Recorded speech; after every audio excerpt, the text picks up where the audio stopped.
HD3 Philadelphia from the Cherry Hill Volvo Studios, where relationships matter.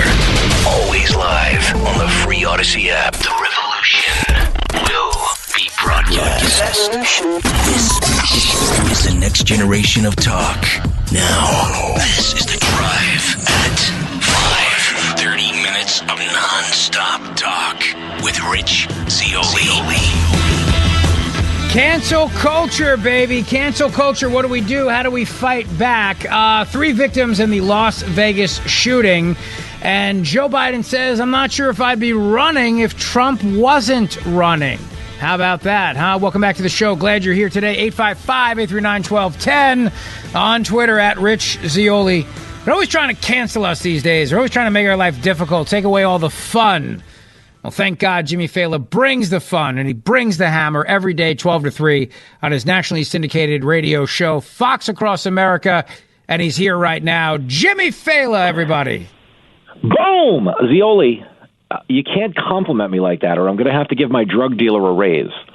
I understand. Well, he's a good guy, that guy. We've had this talk. You know how much I'm paying for whippets these days in Times Square?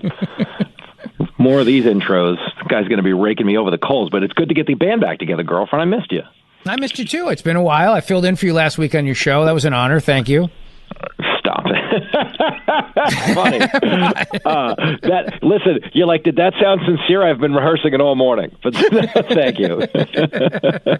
Love to add 3 hours to my day of stuff I don't really want to be doing. But no, I was happy to do it. I really was happy to be there.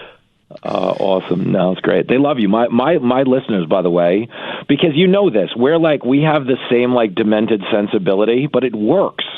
Because Here's the news flash. Everybody kind of lost this in the shuffle. We're the good guys. You know, we've known we were the good guys. Our listeners know we're the good guys. But the world tried to confuse the issue for a little while there and tell us other people were the heroes, virtuous, morally upstanding people. But all of those morally upstanding people are now calling for the death of all Jews. And they've kind of abandoned the high ground at their college campus, have they not? That's certainly one way to say it. The college campuses are nuts. I mean, listening to some of these people testifying yesterday, the presidents of these universities, they're saying, when people are out there demanding, chanting death to Jews, do you find that to be bullying? And the college presidents are like, it depends. It's like, what kind of death? I mean, if we got into specifics, it's crazy. Because this is what you think about, too. Colleges were canceling Halloween because they were like, some of these costumes can be culturally insensitive. If you braid your hair, but you're not of Polynesian descent, that's technically culturally insensitive. I'm like, but you're letting people call for the death of an entire race. I'm like, last I checked, they're not selling that Hallmark card. At least they're out of them at the one I go to.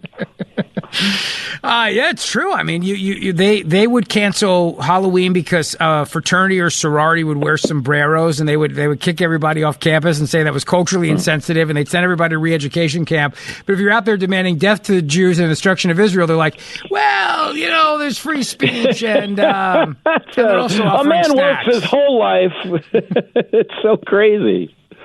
Congrats on the book, buddy. This is fantastic. This is great. Now, did you and the ghostwriter spend a lot of time together, or was it just kind of over the phone? Good for you. You want to know what's the best thing about me? And I'll take every cheap shot you throw at me, and you know that. You'll never be as harsh as the voices in my head, so stop it.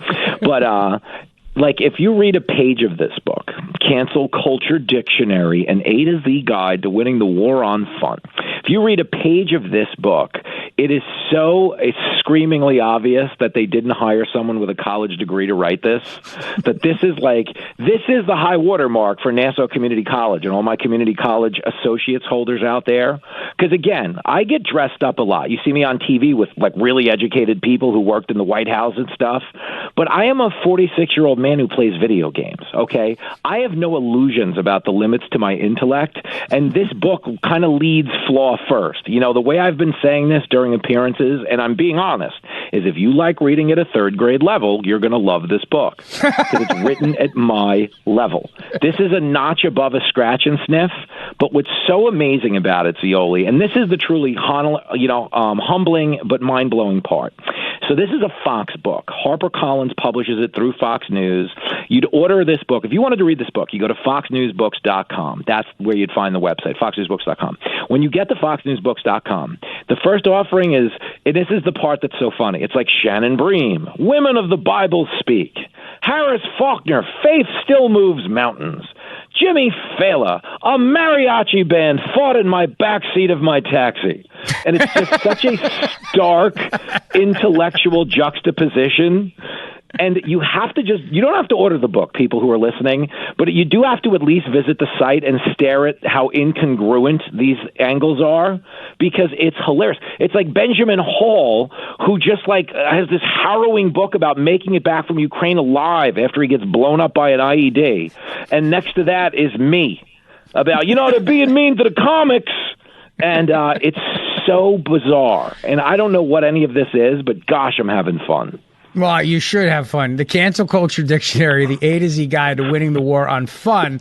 And I love that you got a big book in your hand that says canceled. Now, the truth is, I know you wrote it, and I heard you on Gutfeld the other night. And by the way, next time you're hosting, happy to come if you need me on the show. Just, FYI. Oh. But it's shameless. I love you, man. Of course you do. I know you do. But you said you wrote it, when you were waiting to go on stage at comedy clubs, airports, flying across the country doing your shows. That's where you found time to write it. Because, really, you do have a national show. You're always on Fox News. Even right now, you're on TV. I don't know how it's possible. But I'm about to be 3 more times tonight. 3 more times. I'm in a makeup chair, to be specific, but continue.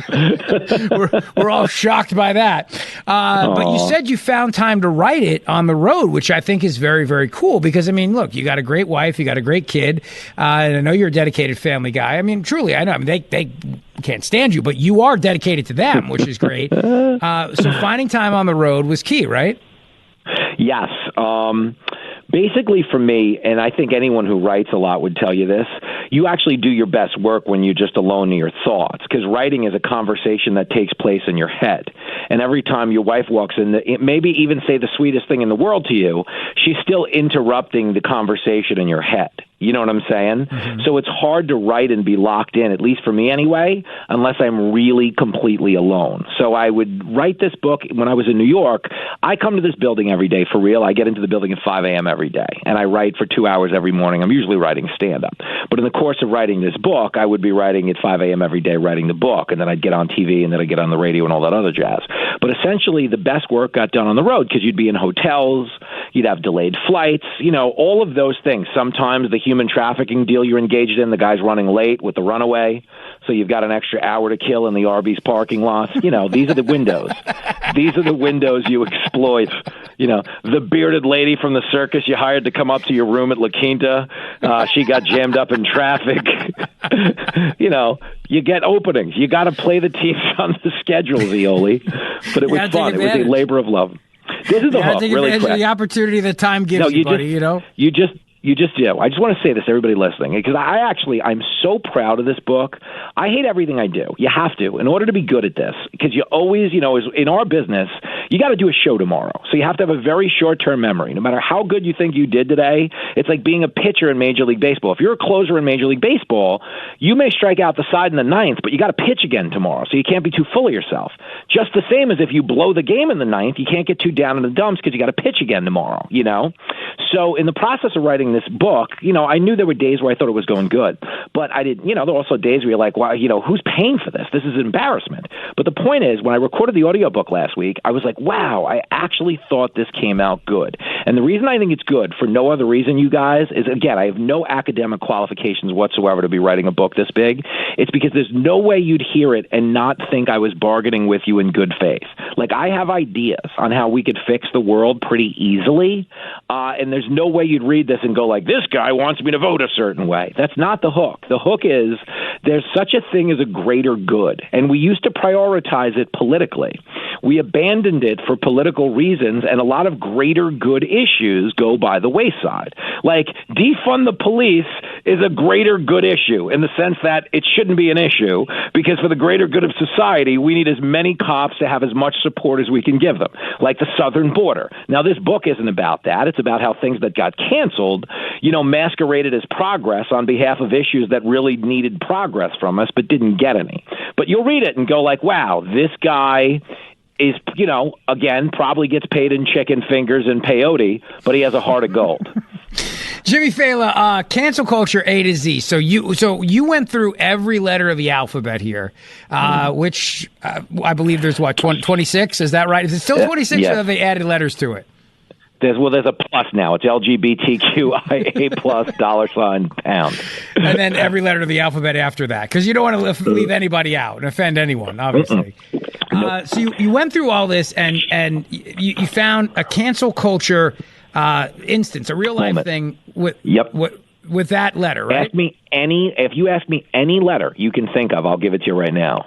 All right, you're like, this is like Sesame Street. All right, so give me a cancel culture with X, the letter X. Oh, so it was XXX for XXX actors who were canceled from projects because of their backgrounds and some of the comments they made politically. And it's about, and that I got to be honest with you, there's 2 chapters in this book. T is for Tim Allen and Tiger Woods. Tim Allen was canceled from Last Man Standing for being a Republican ostensibly, and I explained the backstory. And Tiger Woods, of course, lost a lot of endorsement money when people revolted because they found out, the world's greatest golfer was playing a few extra holes, if you will. Good night, everybody. Guys, gotta go. But Tiger did. He lost $37 million in advertising deals, although that number's not exact because they were paying him in singles. But the point is, the book, each chapter chronicles the exploits. But the reason I bring up T and I bring up X, those 2 chapters, is I really did have a contest with myself just to see, in making the points that needed to be made, how many insanely depraved rim shots could be worked into both of them. And I only bring this up because when I was recording the audiobook on Friday, the guy who's overseeing that project stopped me 6 times in the T chapter, and he goes, I got to back you up. That's not in the book. I'm like, oh, it's in the book, homie. It is in the book. Like, I am so shocked. I am so shocked at what they let go in this book. But you want to know what the point is, because I'm arguing, hey, cancel culture, it's stupid. We shouldn't police words as hard as we do. For that reason, you got to let all the words go. And we really, really let them go. So if people want permission, because that's what the book is, it's a 26 chapter permission slip to give the world the middle finger and feel better about yourself for doing it. You'll really get something out of this. Good. I'm glad. I'm excited. I'm proud of you. I really am. I'm excited. I was expecting a pop-up book, like it's as a former cabbie, it's a scratch and sniff. It's now when you're talking about cancel culture, obviously the Democrats want to cancel Joe Biden right now, and they're stuck with him. They don't know how to get rid of the guy. Were you as shocked as I was when he confessed yesterday that if Trump wasn't running, he really wouldn't even be in the race? I think Joe Biden would love to just be on the beach in Delaware right now. The problem for him, though, is I think the guy's got a massive, massive ego, and he doesn't want to give it up. But nobody wants this guy running. I mean, David Axelrod shivved him out in public. I mean, it wasn't even a prison shiv. It was on Twitter in front of everybody. And as you know, if David Axelrod is shivving him, that's Obama shiving him. Right. Because he's so tight with Obama. So, yeah, they do want him to go. I mean, I think the truth is Biden wants no part of doing the job, but he does have a reason to stay on, if only because there are certain legal indemnifications that exist if, heaven forbid, for his family, some of these investigations into Hunter really do wind up in the criminal realm. Okay, I'm not saying they're gonna, but there would be a motivation for him to maintain pardon power into early next year. So I don't doubt they harbor illusions of winning this thing, but you're right to say the party, they want nothing to do with him. And when he said the quiet part out loud, as the phrase goes, I wasn't shocked because he is a guy that's had a career of doing that, just specifically as president. You remember the time when he read the stage direction on the teleprompter? It was like, repeat the line. Or when he picks up the note card, but he reads the fact in red that those are directions that are just between them and him. He's like, they're telling me to call on Maggie Haberman from the New York Times first. And then he literally, under that, he reads the words, don't say we're telling you to call on Maggie Haberman from the New York Times first. So it's like he's always reading the stage direction, even if it's just written in his brain. I wouldn't be running if it wasn't Trump, is essentially what they're probably saying behind the scenes.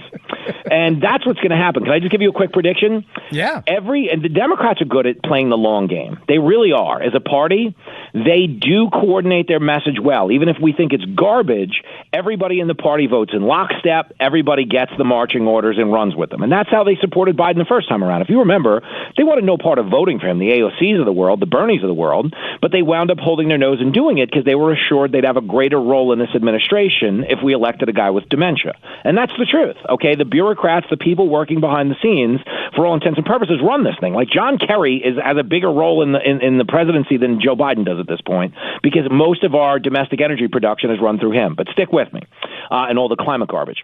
What Democrats are good at doing is using weaknesses as strengths.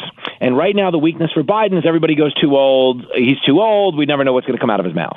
So what I think they're going to do, and everyone listening can hold me to this, is if Trump clinches the Republican nomination, which is very likely, I think the minute he does, they pull Biden for somebody younger. And it could even be Newsom, because even though California stinks, that gives the Democrats the ability to take what Republicans are preying on, which is he's too old, he says crazy things. And all of a sudden the Democrats can turn around and go, Trump's too old, he says crazy things. And they get to use our playbook against us. And I think that's going to happen. I would bet you if Trump wins this nomination, Biden is off that ticket in a second. That's my prediction. Yeah, well, I don't disagree with you, but they're stuck with the Kamala Harris problem then, because if they move her off a ticket for another white guy with great hair in California, Gavin Newsom, and he does have great hair. I mean, that coif with all that petroleum in it. The carbon footprint of that guy's hair is the equivalent of 4 of John Kerry's jets, I think. Then they're going to scream racist and sexist, right? But not if they bring in a woman of color. So this is the big moment for Elizabeth Warren. Elizabeth Warren jumps on the ticket. This is it. This is her chance to shine. My favorite with Biden is when they actually play orchestra music to get him off the stage, like he's accepting the Best Actor award at the Academy Awards. It's so embarrassing. So this is a funny thing, okay? Right now, it's at this point in a traditional campaign, the incumbent, meaning Trump, meaning Obama, meaning George W. Bush, meaning Bill Clinton, meaning George H.W. Bush, every one of the presidents at this point in their re-election campaigns have done 100 events because they don't want to give up the airtime to all the Republicans that are running in a primary. Traditionally, the incumbent president has done 100 times the events Biden has, and they've spent a gargantuan amount of money on commercial airtime just to counter all the Republican primary commercials that are running. Biden's not doing anything of that. The Democrats are treating Biden like a homeless person in San Francisco when Xi Jinping shows up. They're actually sweeping him out of the way as like this unsightly thing people don't need to see if we want them to have a favorable impression of our country. Yet they want him to be in charge, Zioli. It's bananas. Biden should live in a tent city. That's how they treat him. You pre-order the book right now. Go to foxnewsbooks.com, foxnewsbooks.com. Cancel Culture Dictionary, an A to Z guide to winning the war on fun by Jimmy Failla. It is available January 30th, 2024, but pre-order the book today. And if you pre-order for somebody as a gift, you can get a nice little picture of it, stick it in their stocking, tell them it's on the way. And an autograph. If you guys pre-order a book before Christmas as a gift and you message me on Twitter, I will send you an insert. They have an insert that goes right into page 1, so I can sign it, and you can have that to put under the tree, and when the book comes, you just peel off the sticker, and it's now page 1 of your book. Who loves you, Zioli? What if I want somebody else's autograph? Can you make that happen? I know, because that's what you just want some sexy Fox girl. I talk to all of them as long as I have the shock collar on. They let me go near all of them. So just can you give me Dana Perino's autograph instead of yours? Can I trade that in? Is that doable? Hold on a second. Me and Dana Perino are going to be doing a book event in Manasquan, somewhere in New Jersey. It's not. I can't announce that yet because they're figuring out the details. I don't have a date. Yeah. But we'll be in Jersey. We'll be somewhere in South Jersey. So let's go. Manasquan is more like by the shore, but I'll tell you what, if you want to do an event with me in Philly I would love in the that. surrounding regions, we can make this happen. I would would love that. All right. Listen, Zioli Army, if you guys for real, it'd be a great night. Let's work it out. Let's do it. Let's make it happen. February. All right, brother. Who loves you? Who loves you? I love you. That's who loves you. Oh, shucks. You butter me up, Snookum. See you soon. See ya. The 5 o'clock happy hour is brought to you by the Oceanfront Grand Hotel of Cape May. Save 15% on midweek stays, Sunday through Thursday, now till December 31st. Just mention the promo code Zioli at grandhotelkmae.com. Good stuff. So we'll do a book event with Jimmy, Matt DeSantis. Let's make it happen. We can do this. I'm looking forward to it. Let's make it happen. Will you text Darth Stalker right now? Yeah, we're working on another speaker event actually right now. Yeah, I don't. We can do more than we can do two, once, but sure. Yeah, we can do two definitely. I mean, if his book comes out January 30th, we could whip something together for January. I think. I'm sure we can. We got something in the works for February. Something in the works now. It sounds like for possibly January. We're going to be very busy. I mean, January. Nothing happens in January. It's a boring, freaking, cold, depressing month. So if we can do an event together and have some laughs and have some fun, and Jimmy and I on stage together, it could be a good time.